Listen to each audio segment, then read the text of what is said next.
世界盃賽程快報。OK， 大家好，我係殷偉文，三藩市星島中文電台2026年世界盃特輯。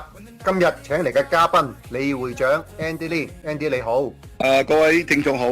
今日想問下你，世界盃擴軍到去48隊，你對於咁多隊有啲乜嘢睇法？你有冇啲乜嘢反對或者唔反對嘅意見呢？我對於世界盃決賽周咧擴軍到48隊咧係抱有反對嘅態度嘅。咁由於擴軍之後咧，所有比賽加埋係有104場波，基本上咧2/3咧係踢分組賽，1/3係踢淘汰賽。咁密集嘅賽事咧，令到要攞冠軍咧，基本上要踢3場分組賽加5場淘汰賽先至能夠奪標，令到啲強隊咧就再唔會為咗分組賽每一場波去搏命啦。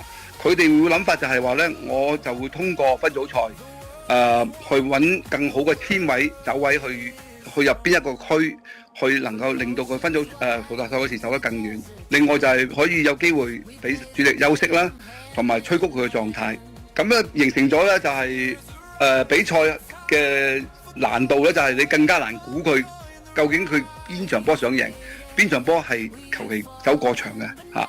就例如好似西班牙咁樣，第一場波1-1和咗，0-0和咗，跟住第二場波贏到開曬行。咁英國第一場波就贏咗克羅地亞4-2，今日呢場波就0-0啦。咁你咁嘅情況之下咧，你就變咗產生好多變數咯，令到啲球迷啊或者係啲難以捉摸，係啦。係咁啊，你認為邊幾隊球隊可以走得更遠？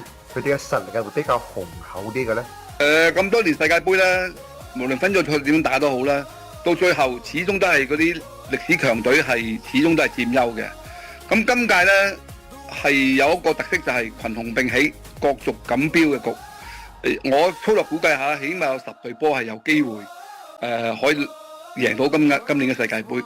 其中係以法國啦、西班牙啦、阿根廷啦、英國同荷蘭咧係主力嘅強隊啦。其他好似葡萄牙、日本啊、美國啊、挪威啊、巴西咧，呢啲可以當為一個黑馬去睇。但係佢哋亦都有好有機會嘅，只要走一個好嘅籤位，佢哋仍然係好有機會喺淘汰賽嗰度咧走得更遠嘅。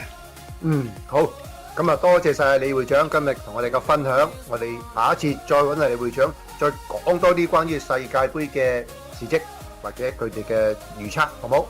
好多謝你，多謝各位聽眾。OK，咁拜拜啦。